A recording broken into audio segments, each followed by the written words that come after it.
నీ నీతిని బట్టే నీతిమంతుడవు గనకే, ఏ పక్షపాతం లేనివాడవు గనకే ఈరోజు మమ్మల్ని ఇంకా బ్రతికిస్తున్నావు. ఎంతమంది లేరు చెప్పండి? దేవుడు లేడనేవారున్నారు. దేవుడిని ఇప్పుడే నమ్ముకోవాలా? దేవుడు అవసరత ఏంటనుకునే వాళ్ళున్నారు. కొద్దిమందయితే దేవుడు నాకేం జేశాడు అనేవాళ్ళు కూడా ఉన్నారు. నోటి మాట కదండీ! ఈజీగా అనేయొచ్చు. ఏంటి మనల్ని ప్రశ్నించుకొని ఇంకేమివ్వాలి దేవుడు? కుటుంబాన్నిచ్చాడు, ప్రాణాన్నిచ్చాడు, ఆరోగ్యాన్నిచ్చాడు, జ్ఞానాన్నిచ్చాడు. ఇంతమంది వ్యవస్థలో నన్ను ఒక్కడిగా చేశారని ఏ రోజు మనం ఆలోచించం. ఇన్నాళ్ళు బ్రతికేయడం అంటే ఎవరి సెలవో ఆలోచించం.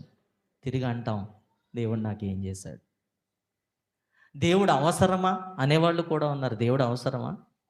ఇప్పుడు కాదు దేవుడు. ఎప్పుడు? బాగా వృద్ధాప్యంలోనికి వెళ్ళిన తర్వాత, ముసలాళ్ళు అయిపోయిన తర్వాత అప్పుడు దేవుడు.